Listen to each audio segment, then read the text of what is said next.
Safety Systems.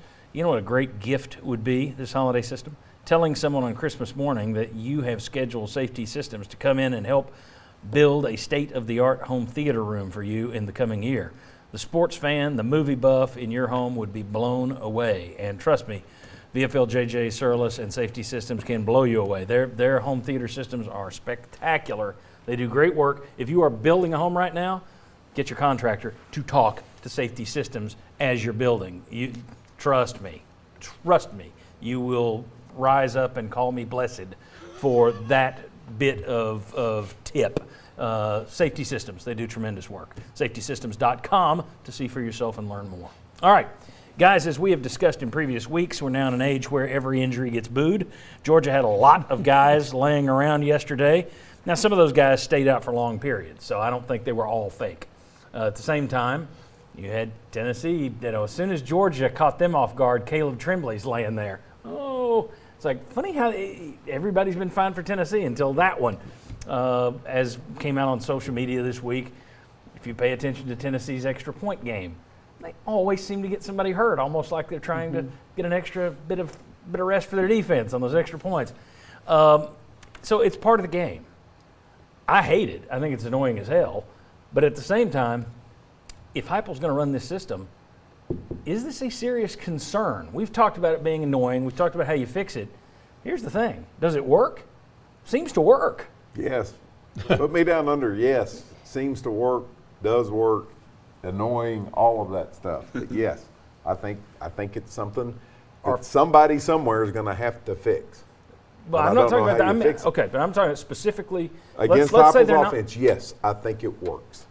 Okay, are faux injuries a real issue moving forward, a real concern? I think they are. And see, one of the things about running a fast-paced offense is not only trying to tire the defense down, that's part of the goal. The other goal is to find matchup problems. Yep.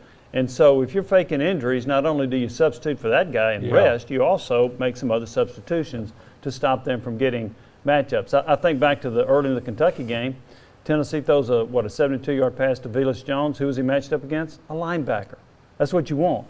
But when you're allowing these fake injuries, the substitution and the rest, yes, I do think it's impacting it. It counteracts the rationale behind the hurry-up offense, Chuck. Yeah, and eventually you got to look about the integrity of the game. And I know Marlon last week said there's going to be injuries.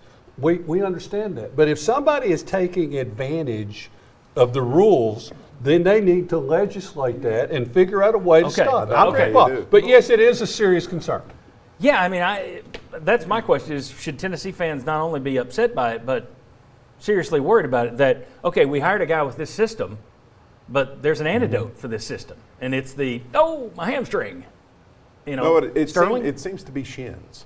Shins? Yeah. Sterling? I've said it since game one, and it definitely takes the offense out of rhythm, but, it also gives offensive linemen time to rest. I've heard guys always looking on the bright side. I've heard guys I play with say, John P., I don't know if I can make it in this offense. I don't know if I'll be in shape enough to move that fast. So, it goes both ways, but as a quarterback in skill positions, you want to stay in rhythm, and you want to keep the defense with substitute issues. In that injury situation, yes, the rules committee is going to have to find a way to solve that, like Chuck said, for the integrity of the game. It's not just against Tennessee either. I mean, you sit around on a Saturday and you watch it, and I go back to watching NFL games when they run hurry up. You haven't seen that yet, and I just wonder if somebody's up there is going to go, now wait a second, I'm going to have my guy grab his leg, go down, slow things down a little bit. But if you watch Saturday football, when you see up-tempo offenses, it is everywhere now. Yeah. We've talked about this many times. Everybody comes out with a new offense. It's the big hot trend, and then eventually defenses figure out an antidote. I just wonder if this isn't the antidote. Even though it's kind of a sneaky, not legal antidote, is it the perfect counteraction? It seems to be. The Rules Committee has met on this and talked about this for a number of years, and the Rules Committee said we don't think officials should be in charge of figuring out a real or fake injury. Right. So coaches, it's up to you to monitor this. How's that work? Yeah, I mean, here's the thing, and this is where Heupel's in the short side of he's got the short end of the stick, if you will. I was searching for a metaphor. more coaches, I mean, all coaches do it. Heupel does it. Yeah. Not all coaches run an up-tempo offense. So if you're talking about just, if there's 10 coaches that are going to be making the decision on this committee, on this panel, how many of those 10 run a normal defense and use this? How many of those 10 are up-tempo offense guys who would say, no, we have to have a counter? I just think you're going to be outnumbered. If it does, even if it goes to the coaches, I don't see the coaches saying, yes, we should stop this, even though we're all doing it. And I mean, the bottom line point is, when you think a kid's hurt, the kid's hurt. I mean, now, I think it's getting more and more obvious that they're not, but how do you legislate, okay, you're hurt, you're going to be penalized somehow because you got a cramp, because you got cleated, for some reason. How do you penalize a kid? Because they're legitimately hurt. And when your star defender has a legitimate cramp. Let's say it was Al Wilson. Al Wilson has to leave for the final Florida State drive of the '98 national championship season. Now Tennessee fans going to react to that.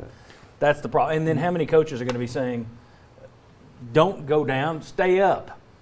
So that gets back to if you want players to be safe, then you don't want coaches out there telling them play through the injury, even though we know that goes on. There's a provision where you can submit film to your conference office to complain about it. What has resulted from that? Not a darn thing. Nothing. So what good does that do? Yeah. So we've talked about this before.